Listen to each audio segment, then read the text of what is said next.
अस्सलामु अलैकुम साथियों। तो कैसे हैं आप सब? उम्मीद करता हूं कि खैरियत से होंगे।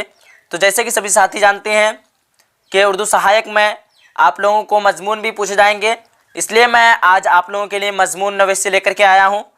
तो आप लोग अच्छी तरीके से देख ले। और मैं एक बात आप लोगों को बता देना चाहता हूं कि अगर आप लोग इसका PDF हासिल करना चाहते हैं तो इस नंबर पर आप लोग राब्ता कीजिए, और जितना आपका PDF पिछला वाला छूट चुका है वो भी आपके नंबर पर भेज दिया जाएगा।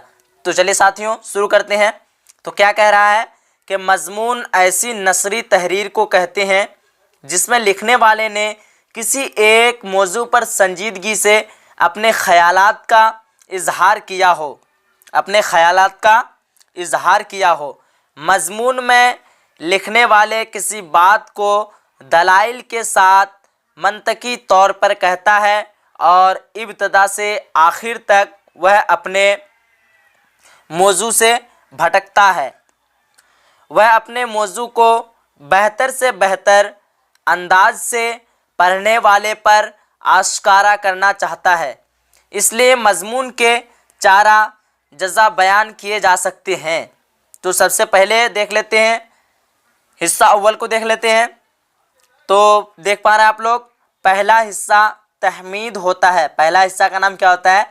तहमीद होता है, जिसमें मजमून निगार अपने मौजू का तारुफ मुख्तसर तौर पर पेश करता है। जिसमें मजमून निगार अपने मौजू का तारुफ मुख्तसर पेश करता है। और दूसरा हिस्सा में देख पा रहे हैं, दूसरा हिस्सा में क्या कह रहा है कि दूसरा हिस्सा मरकज़ी होता है, जिसमें मजमून निगार अपने मौजू के अहम नकात से मुतारुफ कराता है। और तीसरा जो हिस्सा देख पा रहे हैं आप लोग, तीसरा हिस्सा में क्या कह रहा है कि तीसरा हिस्सा जो होता है बहुत ही अहम हिस्सा होता है। तो क्या कह रहा है तीसरा हिस्सा में कि तीसरा हिस्सा मजमून का अहम हिस्सा होता है, जिसमें मजमून निगार दलाइल व शवाहिद या मिसालों के साथ अपने मौजू की तमाम खूबियों व खामियों को पेश करता है। अब हम लोग चौथा हिस्सा को देख लेते हैं। तो चौथा हिस्सा में क्या कह रहा है, आप लोगों को अच्छी तरीके से ध्यान रखना है ताकि फिर आप लोग भी मजमून लिखें तो फिर आप लोगों को याद रहे। तो चौथा हिस्सा में क्या कह रहा है कि चौथा हिस्सा और आखिरी हिस्सा जो है ये इख्तितामिया होता है, जिसमें मजमून लिखने वाला नताइज और हासिल मुताला पेश करता है। चलिए तो औकाफ या ठहराव को देख लेते हैं। तो जितने भी साथी आप लोग नए देख रहे हैं, अगर इसका मुकम्मल PDF हासिल करना चाहते हैं तो इस नंबर पे आप लोग राब्ता कीजिए, स्क्रीनशॉट ले लीजिए इस नंबर का, और ये व्हाट्सएप नंबर है। आप लोग व्हाट्सएप में SMS कीजिए, इसमें सारा इन्फॉर्मेशन आप लोगों को व्हाट्सएप में दे दिया जाएगा।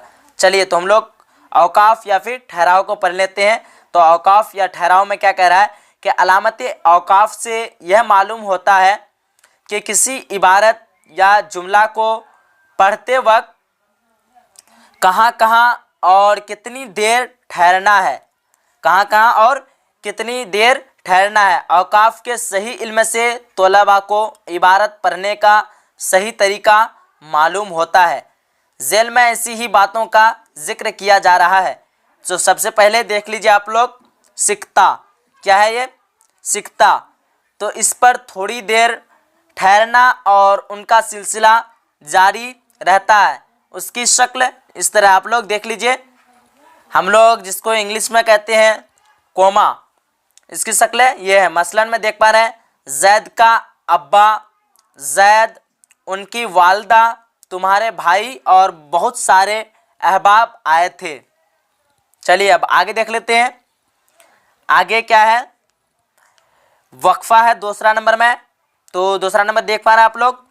तो वक्फा अंग्रेजी सेमीकोलन, यानी अंग्रेजी सेमीकोलन को कहते हैं वक्फा। चलिए उसकी शक्ल ऐसी होती है, देख लीजिए, नीचे एक बिंदु दिया हुआ है और ऊपर जो है वही कोमा की तरह दिया हुआ है। जब सिकता से ज़्यादा ठहराव की ज़रूरत पड़ती है, जो हम लोग एक नंबर में सिकता पढ़ चुके, क्या कह रहा है कि जब सिकता से ज़्यादा ठहराव की ज़रूरत पड़ती है तो वक्फ़ा का इस्तेमाल होता है। जुमलों के लंबे लंबे एज़ा को एक दूसरे से अलग करने के लिए इस निशान का इस्तेमाल किया जाता है ताकि मज़मून में उलझाव न हो, जैसे जो आएगा सो पाएगा। तो यहाँ देख पा रहे हैं आप लोग, बीच में सिक्त यानी वक्फ़ा का निशान दिया हुआ है। अब तीसरा नंबर में देख लेते हैं। तो तीसरा नंबर में क्या है? राबता। तो राबता अंग्रेज़ी को यानी अंग्रेज़ी कोलन को कहते हैं राबता।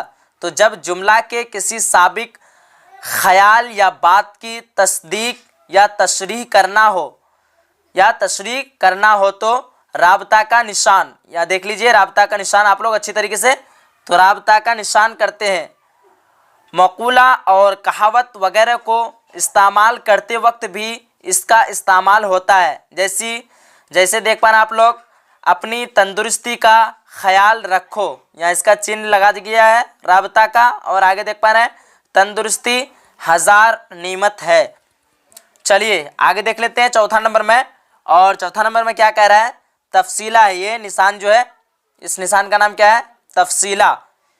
इस निशान को क्या कह रहा है? इस निशान का मतलब तफसील और राबता बताना है। किसी तवील इक्तिबास या किसी फहरिस्त को पेश करना हो तो यह निशान इस्तेमाल होता है। जैसे में देख पा रहे हैं ऑप्शन यानी अलिफ में देख पा रहे हैं आप लोग, बिहार के मशहूर शहर, यहाँ निशान दिख रहा है आप लोगों को, पटना, मुजफ्फरपुर, भागलपुर हो गया। अब 12 नंबर में देखिए, रसूलुल्लाह सल्लल्लाहु ताला अलैहि वसल्लम ने फरमाया है, यहाँ देखिए फिर ये निशान लगे बीच में, नमाज पढ़ो, रोज़ा रखो। चलिए ये चौथा नंबर हो गया। अब बढ़ते हैं 5वां नंबर में। और 5वां नंबर में क्या है? खात्मा। तो अंग्रेज़ी फुल स्टॉप। चलिए आगे देख पा रहे हैं क्या कह रहा है कि हमेशा जुमला के ख़त्म होने के बाद इस्तेमाल होता है। जैसे नईम स्कूल गया। और आगे देख पा रहे हैं 6 नंबर में क्या है? सवालिया निशान। तो ये सवालिया निशान आप लोग देख पा रहे हैं अच्छी तरीके से। यह अलामत हमेशा जुमले के आखिर में ठहराव के बदले में इस्तेमाल होता है। जैसे आपने क्या खाया। और 7 नंबर में देख लेते हैं। तो 7 नंबर में क्या है? खुशी, तमन्ना, हसरत, निदा, कसम और दुआ के इजहार के लिए इसका निशान लगाया जाता है, इस्तेमाल होता है। जैसे में देख पा रहे हैं आप लोग, मुबारक हो, यहाँ निशान देख पा रहे हैं इसका। और आगे क्या है? ए लड़को, यहाँ भी इसका निशान है, ये निदा में आ गया, ए जो है ए लड़को, तो निदा में आ गया। उसके बाद जब क्या है कि जब खुशी और हसरत की कैफियत देर तक बाकी रखना हो तो उसको मुकर्रर इस्तेमाल करते हैं। जैसे में देख पा रहे हैं आहा, तो यहाँ देख पा रहे हैं ये मुकर्रर क्या है? ये मुकर्रर रखा हुआ है। चलिए आगे देख लेते हैं 8वां नंबर में। तो 8वां नंबर में क्या है कि अलामत मुतरज़ा। तो किसी ख़ास जुमला या लफ्ज़ की वजाहत करनी हो, इसको अलग अलग जुमला में इस्तेमाल करना मुनासिब हो तो उसके वजाहत करने वाले इबारत क्या कह रहा है? करने वाले इबारत जुमला या लफ्ज़ कौसैन के अंदर लिख देते हैं, या नंबर शुमार कौसैन के अंदर लिखा जाता है। जैसे में देख पा रहे हैं यहाँ नंबर शुमार या कौसैन के अंदर लिखा गया है, जिसे हम लोग कहते हैं अंग्रेज़ी में ब्रैकेट। और यहाँ देखिए यहाँ फिर अंदर रखा गया है अलिफ को वगैरह। चलिए अब 9 नंबर को देख लेते हैं। और 9 नंबर में क्या है कि अलामत मनकूला। इसका नाम जो है पूरा का नाम क्या है? अलामत मनकूला या वाविन, या फिर इसको वाविन कहते हैं। जब किसी की बात को दोहराना हो, क्या कह रहा है? जब किसी की बात को दोहराना हो तो यह अलामत लिखी जाती है। लेकिन काफ बयानिया, क्या कह रहा है? इस काफ का नाम क्या है? काफ बयानिया। लेकिन काफ बयानिया का इस्तेमाल नहीं होता के, यहाँ देख पा रहे के इस्तेमाल के बाद यह अलामत नहीं दी जाती है। जैसे अहमद ने कहा मैं कलकत्ता जा रहा हूँ। चलिए अब 10 नंबर को देख लेते हैं। और 10 नंबर ये आखिरी है, उसके बाद हम लोग ऑब्जेक्टिव सवाल की तरफ बढ़ेंगे। तो 10 नंबर में क्या कह रहा है कि छूटने की अलामत, यानी कहीं भी छूट जाता है तो ये अलामत लगाया जाता है। किसी तहरीर में कोई कलमा या जुमला छूट जाए तो वहाँ वहाँ जो है ये निशान लगा दिया जाता है। जैसे मैं देख पा रहे हैं बाज़ार से आटा, तो बीच में और चीनी लाना, बाज़ार से आटा और चीनी लाना ये छूट चुका है, इसलिए यहाँ जो है इसका निशान लगाया गया है। ये देख पा रहे हैं आप लोग अच्छी तरीके से, इसका निशान लगाया गया, बाज़ार से आटा और चीनी लाना। चलिए उम्मीद करता हूँ कि आप लोगों को अच्छी तरीके से समझ में आ गया होगा और आप लोगों को अच्छी तरीके से इसको देख लेना है। अगर आप लोग इसका PDF हासिल करना चाहते हैं तो हमसे रब्ता कीजिए, कॉन्टैक्ट नंबर दिया हुआ है डिस्क्रिप्शन बॉक्स में भी और आप लोगों को यहाँ दिखाया गया भी। तो चलिए साथियों, हम लोग अब सवाल और जवाब की तरफ बढ़ते हैं। तो सवाल नंबर 1 देख पा रहे हैं, पाँव फूंक फूंक कर रखना, इस मुहावरे का माना बताएं। तो ऑप्शन अलिफ देख पा रहे हैं आप लोग, होशियार होकर चलना। ऑप्शन बा में देख पा रहे हैं पाँव उठाकर चलना। ऑप्शन जी में देख पा रहे हैं चलते चलते पाँव पर फूंकना। और ऑप्शन नंबर दाल में देख पा रहे हैं सभी। तो सवाल नंबर 1 का राइट आंसर क्या होगा, सभी साथी बताइएगा जल्दी से। चलिए जल्दी से बताइए। तो और सहायक अनुवादक को अच्छी तरीके से याद कर लेना है। जितने भी साथी सहायक अनुवादक का तैयारी कर रहे हैं, आप लोगों को जो मैं पढ़ाया हूँ अभी सबको अच्छी तरीके से याद कर लेना है। चलिए बिल्कुल सही है। जितने भी साथी ऑप्शन अलीफ यानी होशियार होकर चलना बताए हैं, बिल्कुल आप लोगों का सही है ऑप्शन नंबर ए। चलिए अब सवाल नंबर 2 की तरफ बढ़ते हैं। और सवाल नंबर 2 में क्या पूछ रहा है कि ईंट से ईंट बजाना, इस मुहावरे का माना बताएं। ऑप्शन अलिफ देख पा रहे हैं ईंट तोड़ना। ऑप्शन नंबर बा देख पा रहे हैं सख्त मुसीबत आना। और ऑप्शन नंबर जीम देख पा रहे हैं खत्म करना। ऑप्शन नंबर दाल देख पा रहे हैं गुस्सा करना। तो सवाल नंबर 2 का राइट आंसर क्या होगा, सभी साथी बताइएगा जल्दी से।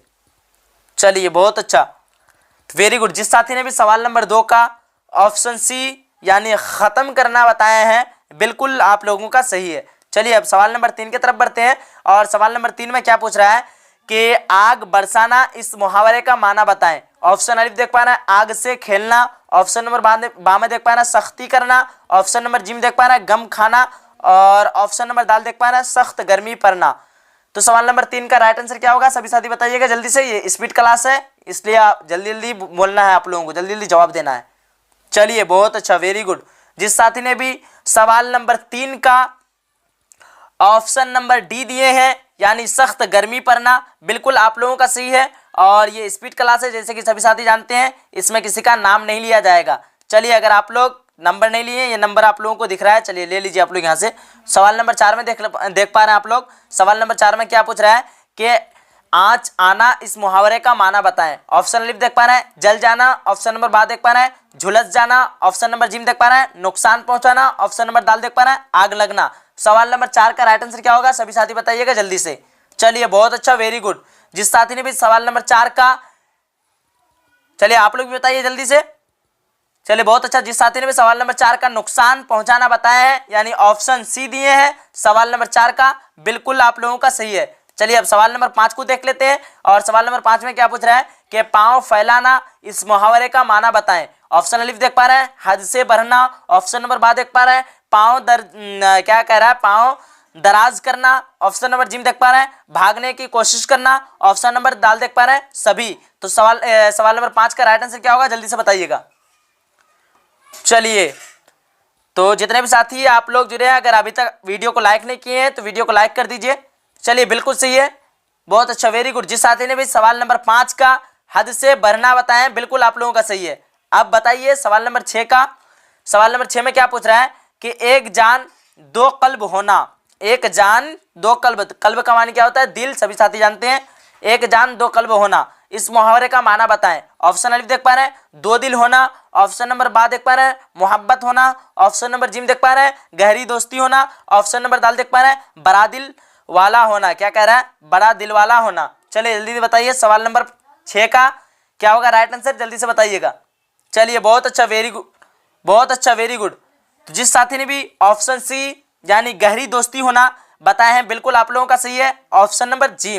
चलिए सवाल नंबर 7 की तरफ बढ़ते हैं। और सवाल नंबर 7 में क्या पूछ रहा है, सभी साथी देख पा रहे हैं। क्या पूछ रहा है कि जान बकफ होना।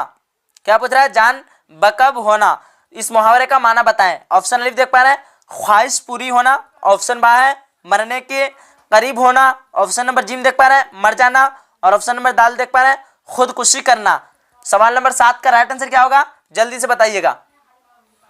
चलिए बहुत अच्छा, वेरी गुड, बहुत अच्छा। आप लोग भी बताइए, जितने भी साथी अभी तक नहीं बताए हैं जल्दी से बताइए। चलिए बहुत अच्छा, वेरी गुड। जिस साथी ने भी सवाल नंबर 7 का मरने के करीब होना बताए हैं, बिल्कुल आप लोगों का सही है, यानी ऑप्शन बा, ऑप्शन नंबर बी बिल्कुल राइट है। अब बढ़ते हैं, ये सवाल नंबर आखिरी है, ये आखिरी क्वेश्चन है और सभी साथी को बताना है। इसमें क्या पूछ रहा है कि खून खुश्क होना, ऑप्शन अलिफ देख पा रहे हैं, खून खुश्क होना इस मुहावरे का माना पूछ रहा है, तो आप लोगों को बताना है जल्दी से। ऑप्शन अलिफ देख पा रहे हैं कमजोर होना, ऑप्शन नंबर बा देख पा रहे हैं मुसीबत में होना, और ऑप्शन नंबर जिम देख पा रहे हैं डर जाना, ऑप्शन नंबर दाल देख पा रहे हैं डर से सहम जाना। तो राइट आंसर क्या होगा, जल्दी से बताइएगा। चलिए जल्दी बताइए। ऑप्शन अलिफ देख पा रहे हैं कमजोर होना, ऑप्शन बा है मुसीबत में होना, ऑप्शन नंबर जिम देख पा रहे हैं डर जाना, ऑप्शन नंबर दाल देख पा रहे हैं डर से सहम जाना। चलिए बहुत अच्छा, वेरी गुड। जिस साथी ने भी सवाल नंबर 8 का ऑप्शन डी दिए हैं, बिल्कुल आप लोगों का सही है, यानी ऑप्शन बी दिए हैं, बिल्कुल आप लोगों का सही है। चलिए बहुत अच्छा, वेरी गुड। तो जिस साथी ने भी सवाल नंबर 8 का ऑप्शन नंबर डी दिए हैं, बिल्कुल आप लोगों का सही है। क्या हो जाएगा, डर से सहम जाना। क्या हो जाएगा, डर से सहम जाना। तो चलिए साथियों यहीं तक खत्म करते हैं और आप लोग 9 बजे वाली क्लास के लिए रेडी रहे। तो फिर मिलते हैं, आप लोग जब तक के लिए तैयारी कीजिए, जब तक के लिए आप लोग तैयारी कीजिए। चलिए साथियों, खुदा हाफिज, फिर मिलते हैं अगला वीडियो में, यानी अगला लाइव क्लास में।